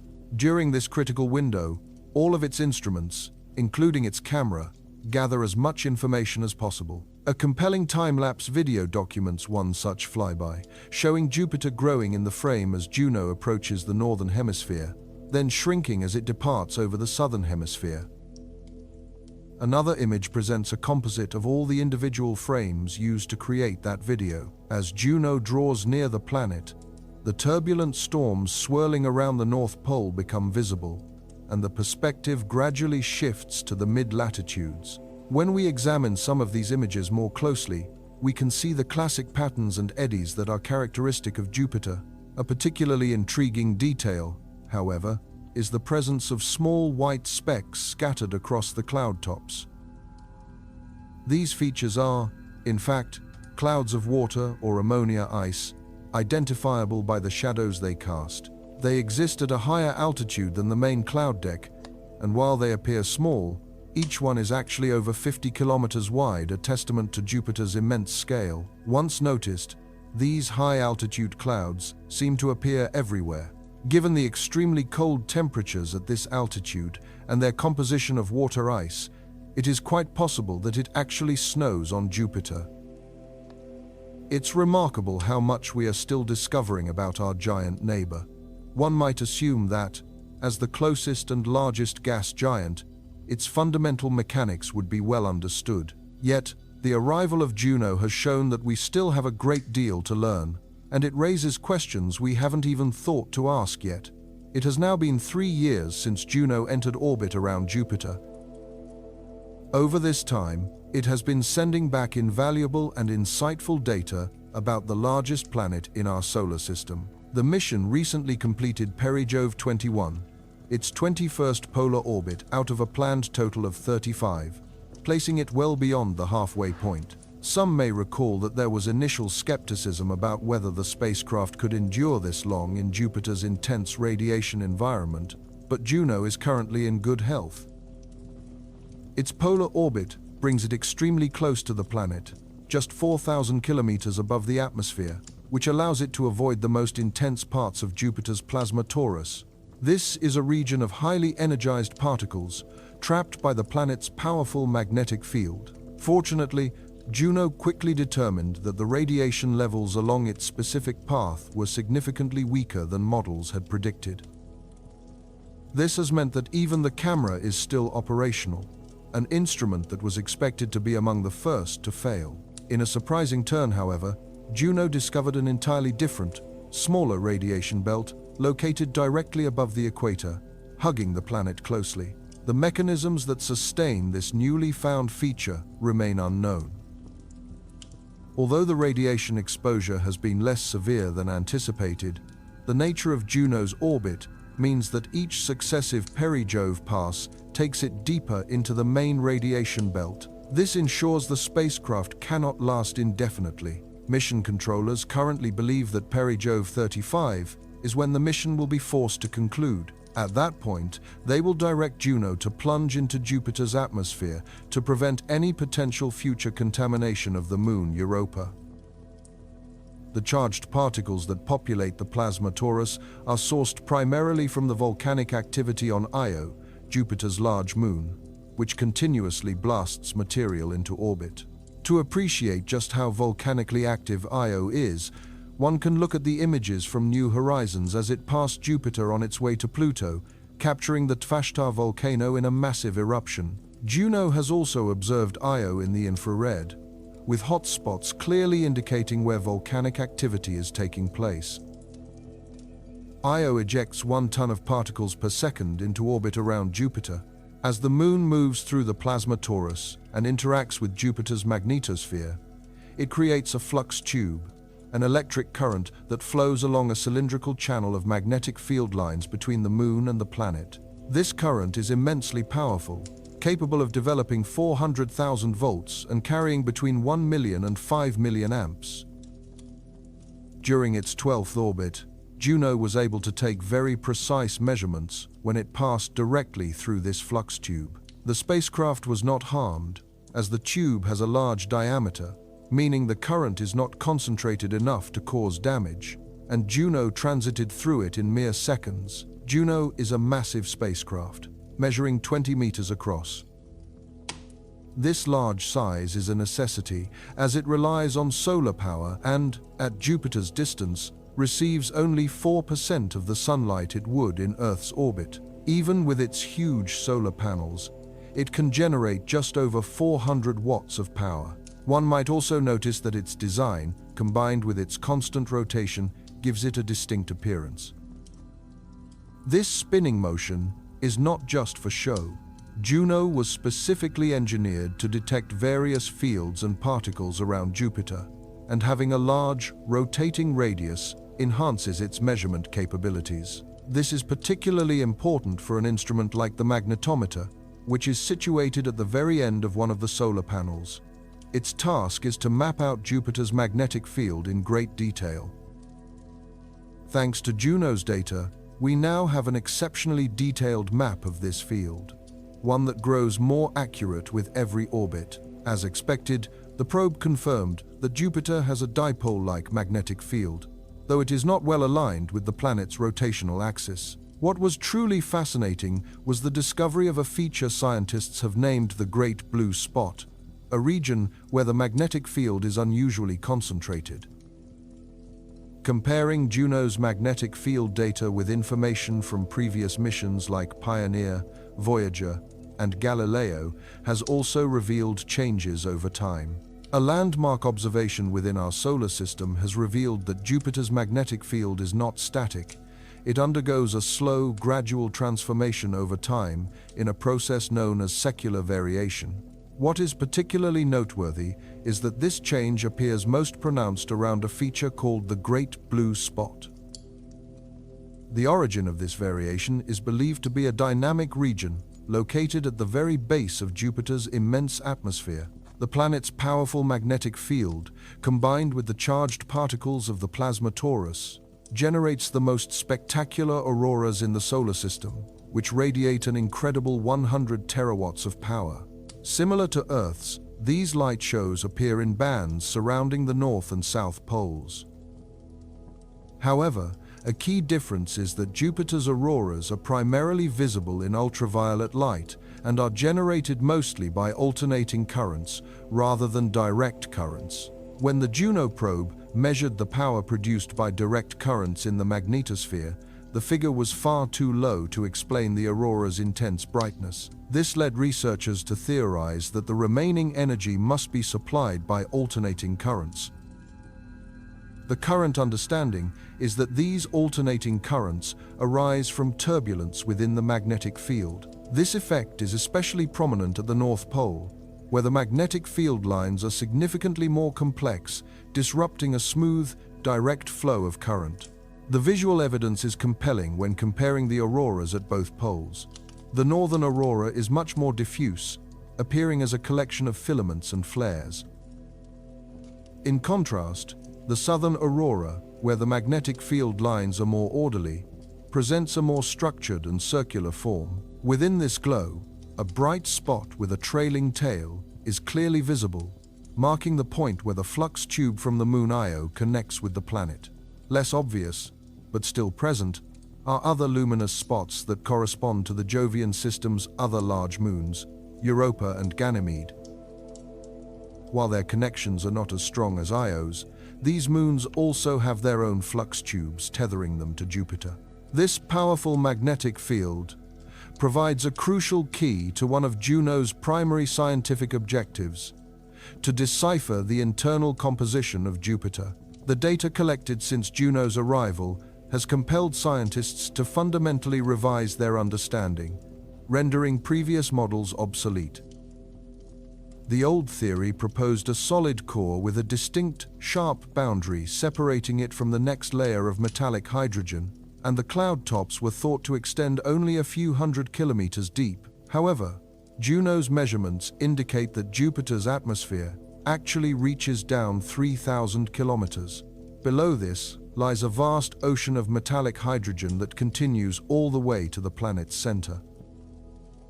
This suggests that if a core exists at all, it is diffuse and indistinct, possibly blending into the overlying metallic hydrogen layer. Consequently, calling Jupiter a gas giant is something of a misnomer, as 80 to 90% of its radius is now thought to be a liquid. More accurately, it is an electrically conductive plasma, perhaps with an appearance similar to liquid mercury. Here, the pressures are so immense that hydrogen atoms cannot maintain their molecular structure of two combined protons and electrons. Instead, they dissociate, allowing positive and negative charges to move freely and turning the substance into a conductor of electricity. This remains a theoretical model because the conditions necessary to create metallic hydrogen, involving pressures millions of times greater than Earth's atmosphere, have not yet been replicated in a laboratory. Nevertheless, this state of matter is inferred from the sheer power of Jupiter's magnetic field. To produce a field of such magnitude, the dynamo effect must originate within an electrically conductive material. It cannot be a dense metal like the iron in Earth's core, because Jupiter's overall density is far too low. The planet's density confirms that it must be composed primarily of hydrogen with smaller quantities of helium, a composition remarkably similar to the Sun's. The strength of the magnetic field is also amplified by Jupiter's incredibly fast rotation. A single day on the planet lasts only about 10 hours. The various forces generated by this rapid spin constantly stir the conductive liquid, driving the dynamo.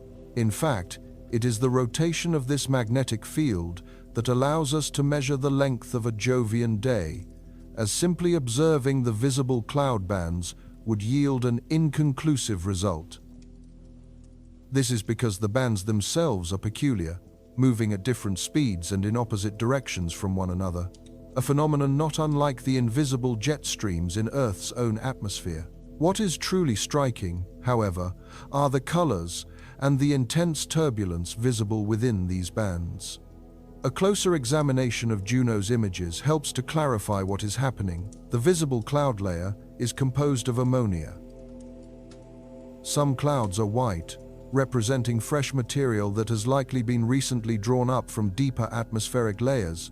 The red-hued clouds, on the other hand, are also made of ammonia but have been altered by exposure to ultraviolet light from the sunday.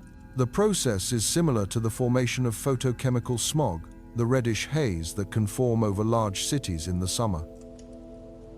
While the exact coloring agent is unknown, the principle seems to be that the longer the clouds are exposed to sunlight, the redder they become. Curiously, when comparing the equatorial bands to the polar regions, one notices that the poles are significantly bluer. This may be because less ultraviolet light reaches these higher latitudes. Looking carefully, one can also identify features known as pop-up clouds. They were initially thought to be composed of water ice, but they might also be ammonia clouds, possibly acting as precursors to thunderstorms. Juno's radio wave instrument has indeed detected lightning on Jupiter. Interestingly, these electrical storms are more concentrated near the poles than the equator, and they occur more frequently in the northern hemisphere than the southern, for reasons that are not yet understood. It is impossible to look closely at Jupiter without noticing the breathtaking vortices and storms that rage across its surface. Juno has had the unique opportunity to fly directly over the Great Red Spot, leading to a fascinating discovery. While it was already known that this massive storm rises high above the main cloud deck, scientists were surprised to learn just how deeply it extends into Jupiter's atmosphere. The probe's instrument, designed to peer beneath the clouds, has a maximum range of 350 kilometers, and it appears the Great Red Spot's roots go deeper still. Another intriguing detail is the storm's temperature profile. Down to a depth of 80 kilometers, the spot is cooler than its surroundings, but below that level, it becomes warmer. This underlying heat may be what fuels the storm's immense energy. It has been theorized that the Great Red Spot could be a permanent fixture on Jupiter, but our observations span only about 400 years, a mere moment in astronomical time. In surveys of the poles, other potentially permanent features have also been observed. Unlike Saturn, which displays a hexagon at one pole and a solitary vortex at the other, Jupiter presents a more complex arrangement, with 5 cyclonic storms encircling its south pole and 8 surrounding its north. The permanence of these features is difficult to ascertain, as the Juno mission has only been observing them for a relatively short period, offering humanity its first truly clear view of the gas giant's polar regions. What is known is that these storm systems have remained remarkably stable throughout Juno's tenure. Deeper within the atmosphere, beneath the visible layer of ammonia clouds, scientists theorize the existence of a water ice cloud layer. Confirming this has been a primary science objective for Juno, though the layer itself has yet to be directly observed. To find this hidden water, the spacecraft is equipped with several microwave detectors. The underlying principle is that Jupiter radiates its own internal heat, which can be detected as microwaves, and any intervening water clouds would absorb this radiation. In theory, Juno should be able to map the presence of water by identifying areas where these microwave signals are absent. While this data has either not yet been released or has yielded no definitive results, the mission is far from over. The wealth of information Juno continues to gather will undoubtedly be analyzed for many years, progressively deepening our grasp of Jupiter. This knowledge, in turn, enhances our understanding of how our own solar system formed and provides insights into other star systems that harbor Jupiter-sized worlds, with the constant potential for new and unexpected discoveries. It has now been 6 years since the Juno probe began its orbital tour of Jupiter. Over that time, the spacecraft has been diligently collecting an extraordinary stream of data and imagery from the colossal planet. In 2021, after completing its initial 37 orbits, Juno embarked on an extended mission, its focus shifting to include close flybys of Jupiter's icy inner moons, Ganymede, Europa, and eventually Io. More than 2 decades had passed since the Galileo spacecraft last visited these worlds, and by studying the changes that have occurred since, NASA hopes to uncover what might be happening beneath their frozen crusts. The initial findings suggest a great deal of activity.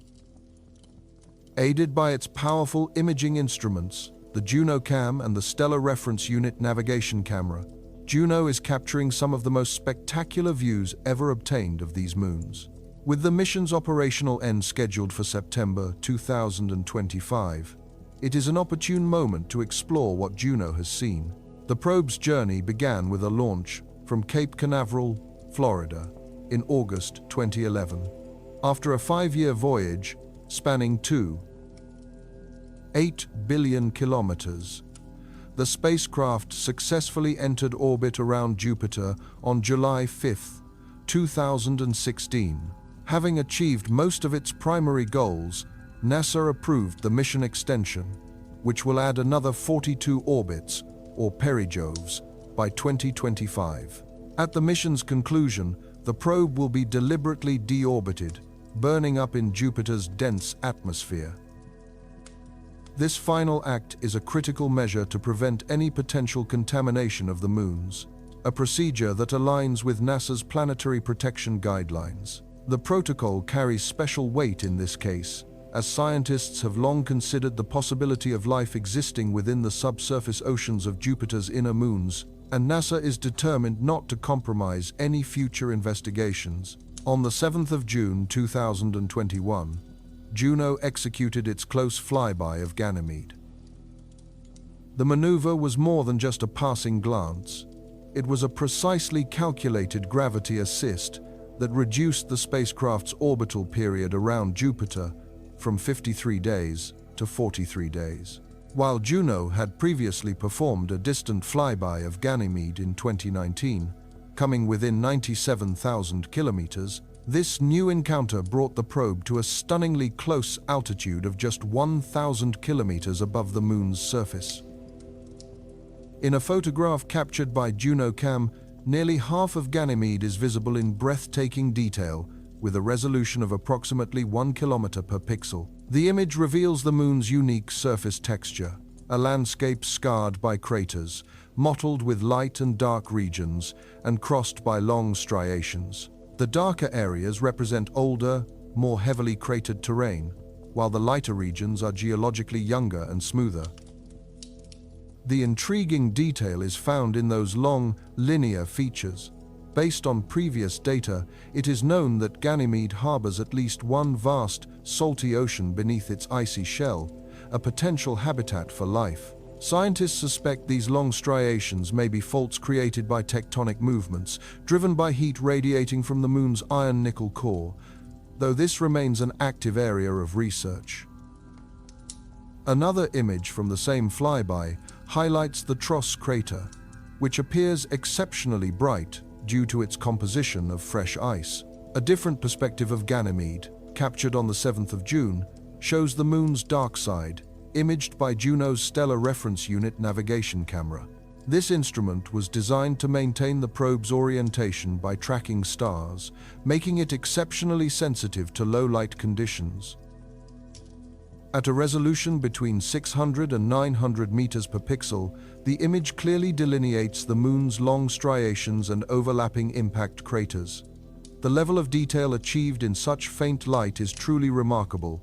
Interestingly, one of the mission's most significant discoveries came not from Juno, but from the Hubble Space Telescope, which was tasked with supporting the flyby by monitoring Ganymede's ultraviolet signals. The moon possesses a very thin atmosphere, and a key objective was to find evidence of oxygen, which was widely expected to be present.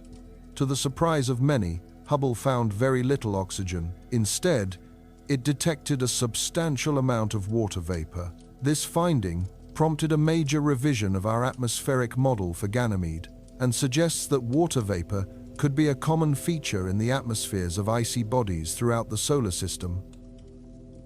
After its visit to Ganymede, Juno continued its journey.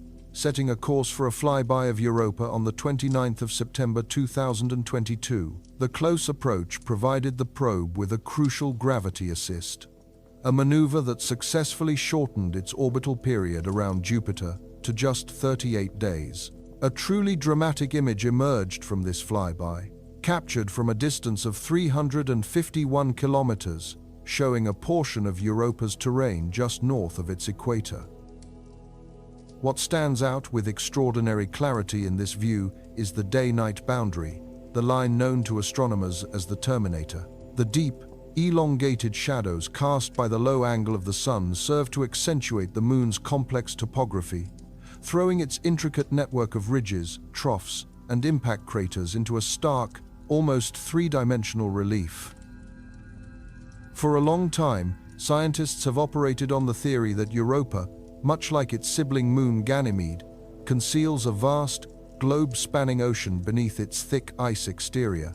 It's a compelling picture, but new findings from Juno suggest that the reality of Europa's inner workings is far more intricate than this simple ocean and crust model would lead us to believe. A second photograph, this one taken by Juno's specialized Stellar Reference Unit camera, offers an even more intimate look at a specific region of Europa's surface. This remarkable image was captured from the moon's night side, illuminated only by faint, scattered light, from an altitude of 412 kilometers. It achieved a resolution of 256 meters per pixel, making it the highest resolution view that the Juno mission obtained of Europa. At first glance, the scene can be difficult to interpret. What we are observing is a profoundly fractured and chaotic region of the moon's surface, a landscape crisscrossed by a dense web of grooves and towering ice ridges. An irregularly shaped dark patch, visible just to the right of the image's center, is of particular interest, as it may hold important clues about the powerful geological forces at play. The prevailing scientific interpretation is that this darkened area shows the aftermath of an eruption that originated from deep below the surface ice. The central puzzle, however, is that Europa's ice shell is estimated to be over 10 kilometers thick. The pressure required to penetrate such a formidable barrier would have to be truly immense. In a recently published paper, the American Astronomical Society offers a compelling new explanation. The authors propose that Europa's cryovolcanic activity is actually evidence of brine reservoirs that are trapped not below, but times within times the icy outer crust itself. This innovative theory suggests that far above the moon's primary subsurface ocean, there could be isolated, sloshing lakes of highly saline brine. This trapped liquid would move and expand within the ice, pressurizing the surrounding shell like a balloon until it occasionally bursts through to the surface in a dramatic release. While it is a fascinating and elegant theory, definitive proof may need to wait for the arrival of the European Space Agency's Clipper mission, which is scheduled to reach the Jovian system sometime in 2030. While Juno was busy rewriting our understanding of Jupiter's moons, it also managed to solve a major planetary mystery that had persisted for more than 40 years. Back in 1979, when the Voyager mission first flew past Jupiter, its probes detected enigmatic, fleeting flashes within the giant planet's turbulent atmosphere. The logical assumption at the time was that these were lightning flashes, not unlike the ones we see on Earth. Such a phenomenon would imply that water must be present in all its physical states, solid, liquid, and gas. Based on what was known of Jupiter's atmospheric composition, this would place the storms at a great depth, at least 45 kilometers below the visible cloud tops. Juno's direct observations, however, ultimately invalidated this long-held theory. The reality of Jupiter's weather, it turns out, is far more peculiar than anyone had previously imagined. The spacecraft's sensitive Stellar Reference Unit camera witnessed strange nighttime flashes occurring at a much higher altitude than was thought possible, in a region where temperatures plummet below a frigid -88 degrees Celsius. From this, scientists were able to deduce that these storms must be composed of ammonia water clouds, a type of atmospheric phenomenon that has no known equivalent here on Earth. In these unusual and violent thunderstorms, the ammonia effectively functions as an antifreeze. It creates a unique solution of approximately 2 parts water to 1 part ammonia that can remain in a liquid state despite the incredibly cold ambient conditions. As these storms generate powerful lightning strikes, they also rain down enormous hailstones made of a water-ammonia slush. This bizarre form of precipitation has been given the evocative name mushballs by the research teams. Jupiter continues to reveal itself as an exceedingly strange world, and the more we uncover, the more its profound mysteries deepen. These discoveries represent just some of the remarkable highlights from the trailblazing Juno mission. The next major destination for the tireless probe will be the volcanic moon Io, with flybys planned for 2023. If the revelations from Ganymede and Europa are any indication, our fundamental understanding of Io is also about to become significantly more detailed and interesting.